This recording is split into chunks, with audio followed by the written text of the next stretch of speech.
What is going on, YouTube? Welcome back to Fireside Rangers. I'm your host, Eric Wilson. Today, joined by my co-host, Collin Alcabes. And today, we're going to be discussing Mika Zibanejad, the season that he's had so far. Upon first glance, it looks like he's doing good. He has 10 points in 14 games. But when you really dive deeper into the numbers, there are some problems that start to rise. And we're here to discuss that today. Also, before we get into it, I need to make a formal address because I do read a lot of the comments, and everyone was like, why didn't you guys talk about Alexis Lafreniere's amazing game against Columbus? Yeah, so here's my official statement. It was a great game. Good job, Lafreniere. There was not enough to say in a whole 20-minute episode to discuss it. But we're going to dive right into today's episode on Mika Zibanejad. Before we do, make sure you like, subscribe, ring that bell so you don't miss notification. If you're watching on Apple or Spotify, be sure to give us a 5-star review and be sure to leave your thoughts on Mika Zibanejad down in the comment section below. Before we really get started, Collin, how are you doing today, my friend? I'm good. I had a nice, easy day at work, came home, just caught a Fortnite dub, and now I'm talking about the Rangers. Doesn't get any better than that, man. And the only reason it could be better is if the Rangers played, which they do play tomorrow against the New Jersey Devils after a very long bye week. It's been a very boring week for me, not being able to talk about anything going on with the team, but we'll dive right into Mika Zibanejad to start off. And, like I said in the introduction, he has 10 points in 14 games. He's a +6 when on the ice, so he's also playing good defensively. But the problem that really comes up for me with Zibanejad is the fact that all of his points have come on the power play or shorthanded. Of those 10 points, I believe it's only 3 of those points have come at even strength, and he only has 1 goal. So at 5v5, that first line of Kreider, Zibanejad, and what used to be Kakko and is now Wheeler, it struggled. And I do want to put a little bit of that blame on Zibanejad. I think he's the most all-around skilled player on that first line. And when he's not succeeding, it's kind of affecting the rest of the line. So I think we'll dive deep onto the effect that Zibanejad has had on other players negatively in a couple minutes. But just straight off the bat, at 5v5, Zibanejad himself hasn't been good. Do you agree with that? And how do you think he can improve that? Yeah, I do agree with that. The stat that you showed, that's not great. Only a third of his points have come from from even strength. The rest coming from power play or shorthanded time. But it's low-key crazy to think the Rangers are doing as well as they are without one of their star players producing. He hasn't really stepped into that role yet. It reminds me of the season when he had COVID and he got off to a little bit of a slower start when he came back, and eventually he came roaring back. I think it just is going to take a little time. I think we're still very early on. We're what are we? Was it? I don't even know how many games we are in anymore. The season's flying by, but in 2 weeks we'll be a quarter of the way done with the season. But I was saying, there's still a lot of time left, and for 10 points isn't bad. Obviously, you'd like to see a little bit more from him. What does he got to do to improve it? I think he's just got to play with a little more confidence. I think he's not really taking a ton of shots. I think he's passing a little bit too much, trying to force a little bit too much. I think they got to take instead of an East-West game, they got to play a little bit more of a North-South game and just kind of crash the net a little bit more. Because even Kreider has struggled at even strength as well. That first line as a whole, Kakko I think he only has 2 points on the season, but he was demoted, and that was partially due to just they were getting good pressure and good goal. The goals for percentage was high. They just weren't converting. And I hate to attribute everything to puck luck, especially when it comes to Kakko, because eventually it's got to turn. And you can't just attribute it to puck luck. Eventually it's just a lack of skill. And I'm not saying that there's a lack of skill for Mika. I think it's just a matter of time before the bounces start going his way. I think he's had a lot of shot attempts. I think he's got to put it on net more and cut down on those cute passes across and trying to force it to Kreider as great as he is at putting it in the back of the net.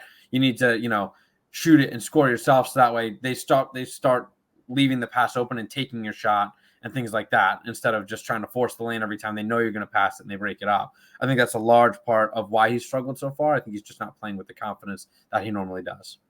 Yeah, and I think if we were to have made this video a few games before heading into this bye week, I think it easily could have also been about Kreider. It was a similar issue, and I guess it still is a little bit of an issue, but you look at the Rangers' last 2 games, Kreider does have a decent amount of goals and points being put up. So that's why ultimately I think Zibanejad is the biggest problem on that first line right now. But I do kind of want to dive into Kaapo Kakko because he was the one that was projected to have the biggest breakout seasons out of all of the potential candidates there. Nowadays we look at it and we're like, it's Lafreniere. Who saw that one coming? Not me for sure. But Kakko was the one that I had my hopes very high for. And I know a lot of fans did too. Me and Tony talked about it together pretty much all summer long about how Kakko is going to come into the top 6. He's going to put up like a 50 or 60 point season. But no, he only has 2 points so far through 14 games. And he's on like a 9 or 10 game point drought where he hasn't scored in a very, very long time. And he started the season on that first line. That was another reason he was expected to break out, was because he was playing with Kreider and Zibanejad. So, you play with 2 stars like that, you're going to get points, but he didn't. So I personally don't think it was Kakko's fault. I think he does have a lot of skill, and even Zibanejad agreed. He had a quote about all the criticism that Kakko got. He was like, he becomes such an easy target because me and Chris Kreider have been playing together for years. It's just not fair to him. So, Laviolette decided to demote Kakko down to that third line. And I don't necessarily think that it was because Kakko was playing poorly. I think that entire first line as a whole just needed a change of pace. And, Blake Wheeler, since being called up to the first line, he has started to produce points. But I'm still not satisfied, because I think Blake Wheeler is a bottom 6 player. We all know that. And I'll admit he's putting up points. I like it. I like to see that. But when I think long term, I don't really see Wheeler as a long term solution. I just think that if Zibanejad at some point this season starts to heat up, which we know he will, but for now he's a little cooled off. Same with Kreider. I would like to see Kakko get another shot. So that was my little rant about that. I'm curious to know your thoughts on just the effect that Zibanejad's performance is having on his line mates, and if you'd be willing to give Kakko another shot up on that first line once Zibanejad starts to get things going at 5v5. All right, before I dive into those, there's 2 things that I want to address. First off, the reason I was giddy before when you said Wheeler hasn't been bad is because I just know we're going to see the Blake Wheeler burner account in the comment section, and I can't wait for it. Shout out to that guy. And second, Mika has not been bad. I want to just reiterate that. 10 points in 14 games, and Kreider's been scoring goals and that stuff. They have not been bad. They've just not been great at 5-on-5, I think, is the main thing that we're talking about here. I don't want anybody to think that we're not happy with how they're starting or that they're playing poorly. And before I get canceled, I fully agree with that. He's been great. He's just been bad at 5v5. They're there on the power play. The points are, Kreider's a power play god. And Mika's been making it work on the power play. We just like to see a little bit more from them on 5-on-5. So before, I just want to reiterate that we're not crapping on these guys because Kreider leads the team in goals. And, we're like, oh, he hasn't been that good. He hasn't been that good at 5-on-5. He's been great on the power play. It leaves a little bit to be desired. Would I be willing to give Kakko another shot, and how has it affected him? I think it affects him greatly. I think he already has a little bit of a confidence issue, just, again, being so young, playing in a big market, in a new environment now in the top 6. I know he's played with these guys for a while, but he hasn't actually played with these specific players. And these guys, as Mika said, have been playing together for a long, long time, pre-rebuild. So it's great to see a guy like Mika step forward and kind of take some of that heat off of Kakko and put it on himself. You want to see your leaders do that. And I think that I'd 100% be down to see Kakko in a top 6 role again, especially on that first line. I think they're a good first line. I just think that they just don't put the puck on net enough. I think they try and do too much. They get a little too cute within the neutral zone. They're good defensively. They're just not great at cashing in on the scoring chances. I think that's what it comes down to. I don't think that I'm ready to cut off the Kakko experiment as a whole. Yeah, and just when it comes to line changes and giving Kakko another shot or switching things around, we know it's still very, very early, but let's just say we've reached the halfway mark of the season and the first line of Kreider and Zibanejad, that duo, they're still not heating up. Do you break them up? Do you how do you go about that if you're Peter Laviolette? Because you wouldn't really be able to do that without breaking up the second line then, which has been the best one. So, if I were the head coach, I'd kind of just need to hope and pray that Zibanejad especially start putting up points at even strength, because if not, there's going to be a big problem moving forward. So what are your thoughts on that? Hopefully it won't have to get to that point. We've seen slow starts and then they just come roaring back. Just wait till Mika March rolls around and he's potting as many goals as he can. I know that's a long way away, but I still think that we'll be more than fine. I think he'll come and become a factor in the Rangers offense sooner versus later. My bet would be before Christmas he's already ripping and roaring. But, if they haven't gotten going yet, you have to consider it. I mean, you can't keep this stud line together if they're not putting up points. You have to kind of mix and match. Luckily, Lafreniere has looked like a force, so you can risk putting him up on the first line if you really want to. And then does that affect Trocheck and Panarin? They were good last year, so I'm not too worried about it. But we're lucky enough that we're really deep. This is as deep a Rangers team as I've seen without having stars everywhere. It's not like the Tarasenko and the Kane and the me guys, although I love Tarasenko. It's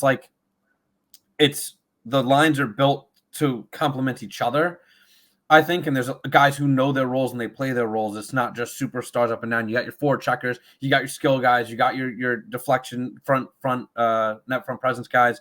So I think that there's a bunch of guys who can do a lot of different things throughout the lineup, and I think it's very malleable and allows for Laviolette to kind of play with and do whatever he sees fit and find the connections that work best in his eyes.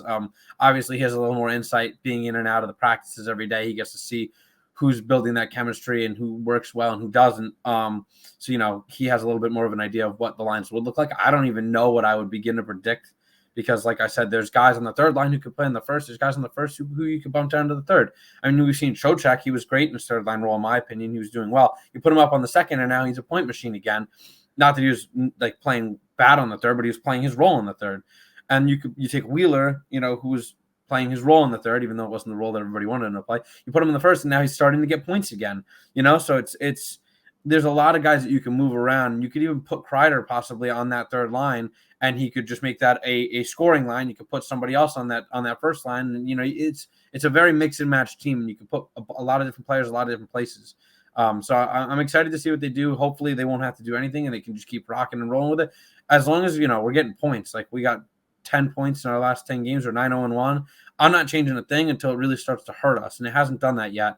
Because we're getting scoring throughout the lineup, whether that's, the second line has been carrying a lot of it, but you're getting goals from guys like, Cooley, and then you get in the power play goals from Kreider, and a lot of other people are chipping in. You got a goal from Kakko. You're getting goals from the defense. Gustafson's jumping up. So it's not like we need the offense from them. It would just be a lot more welcome, and we'd be really blowing out teams as opposed to, these 2-goal games every once in a while.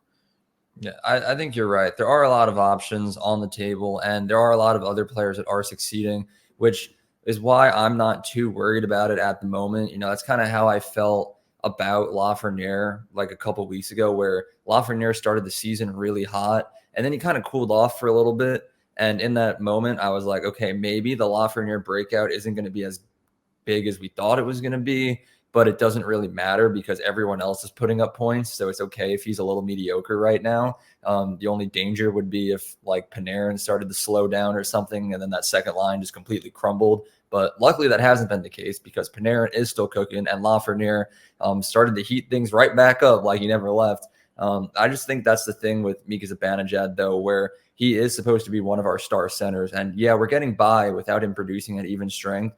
But, if Gustafson or Cooley or any of these depth players that are really stepping up start to slow down by any means, that hole that's left in the goal production from Zibanejad at even strength is really going to become exploited, and it's going to become a lot bigger deal than it is right now.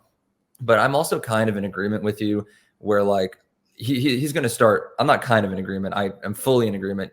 Zibanejad will heat up. This isn't the first time we've seen him get off to a slow start. You look back to last season, this year, he has 1 goal at even strength. Last season, it took him until November 15th, so a year ago, 2 days ago, to get his first of the season at even strength. And then he went on to finish the year with 39 total goals and second on the team with 91 points. So it's yeah, this might be a super overreaction right now, but I think there is reason for at least a little bit of concern, because it is a little upsetting just to see it happen year after year where it takes them a few months to get started. So the last thing I want to ask about is just what's your panic meter at? Because for me, I kind of just broke down my thoughts on it where I'm confident that things will turn around and it'll get better, but I am just a little worried that if the Rangers, after a whole week of not playing, if those depth guys take a little bit to get started again, and then Zibanejad isn't going, it could definitely become bigger of a problem than it is right now. So I'd say on a scale of like 1 to 10, my worry meter is only maybe like a 3. I'm confident. Mika March is still a few months away. That's when he's really going to get those numbers up. But I think there is a little reason to be slightly worried. So I'm going to go with a 3. When I look at it, I would agree probably around a 3. I'd say possibly even a 2. A guy like Mika, you can't really keep him off the score sheet for long. I think especially with this break that they've had. I know they've still been practicing. I know that he's been in the lab. I know him and Kreider are talking about it. I know that they recognize it as well. I mean, you have Mika on credit saying that they haven't been playing well, and that can be attributed to Kakko's poor start on the first line. So they know it. It's not like they're ignoring it. And like I said, they haven't been bad, but they know they can be better. And I think that's what's great about this team too, is they're doing what they're doing without two of their best players performing at 5-on-5 at the highest level that they know they can. And once they get going, if you thought this team was scary now, just wait. It's only going to get better. But yeah, I'd say I'm about a 2, maybe a 2.5, because it's coming. Mika's he's unstoppable, barring any serious injury. And we also have to remember, one, it's a new system, and while it has worked for Panarin, it also might take a little bit of adjusting for these guys. I know Kreider is the power play is humming on all cylinders, but Mika's still figuring it out. His defense is still great. It was good last year. It's great this year. I mean, he's a +6. I think it's going to take him a little bit of time to get acclimated to that. And I think maybe that's just what we're seeing is like a little bit of slipping in the footing of where to be and what to do. But we also have to take in mind that there's been a lot of injuries on this team. And where there's injuries, there's huge holes. It's not just like, oh, no, like VC's hurt, call up Pitlick. It's like we're missing Adam Fox, Philip Hedl, Igor Shesterkin, Jonathan Quick for a little bit. Now possibly Lindgren, although I heard he's been skating and he should be all right. He's day-to-day.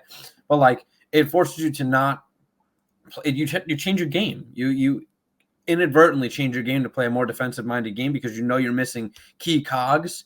And so I think that he's taken a little bit more of a defensive role and let the other guys do what they got to do and put the points up because they've been doing it. He's just been I'm going to go out there, tire out, and shut down their first-line guys and then come back. And, as long as we didn't get scored on, even if I didn't score, it is what it is. I kept them off the score sheet, and our second line or our third line is going to go get it done.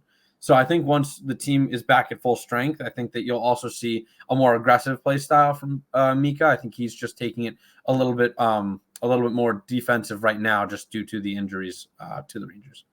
Yeah, that's another way to look at it that I hadn't even really thought of until you brought it up. Like Zibanejad is a +6 rating right now, so he is playing really good defensively. And I know I haven't really paid attention to it for a while, but there were some big hockey social media accounts that do award power rankings each week. And I know Zibanejad was top 5 for Selke running to start the season for a couple weeks. I think he's dropped off of that a little bit, but it doesn't really matter. Point is, while Zibanejad has been lacking at 5v5 offense, he's played really good defensively too. And the whole injury thing is another aspect that I didn't really consider. When you have all these guys out of the lineup and you can't play the way that you want to play, you have to play the way that you need to play. And even if it comes without without scoring points, you still got to do it. And it does bring the team success, and it's worked because the Rangers are on a 10-game point streak. I think the best way to summarize this episode is just that Zibanejad hasn't been bad. The team is just really good, and expectations are through the roof. And we'd all just like him to be a little bit better at 5v5 point production. But with all the injuries, hopefully soon coming to an end, you are right. Ryan Lindgren skated today at practice, expected to return tomorrow, I believe. Same thing with Shesterkin. Quick is healthy, as we saw against Columbus. And who knows what's going on with Philip Hedl. He has the 4th concussion of his career at just 24 years old. That's scary. If I'm Philip Hedl, I'm considering retirement at that point, but fingers crossed that doesn't happen. We obviously hope for a speedy recovery from Hedl. But the point is, Zibanejad, we're sorry for this episode. We just want you to start scoring 5v5. But that about wraps up today's episode. Be sure to subscribe, ring that bell so you don't miss a notification. If you're watching us on Apple or Spotify, be sure to give us a 5-star review. And I know that this might have been a controversial episode topic because Zibanejad does have 10 points in 14 games. So be sure to tell me that I'm wrong. Leave your thoughts on the video topic down in the comment section below. And be sure to tune into the next one. Have a good one, and Let's go Rangers.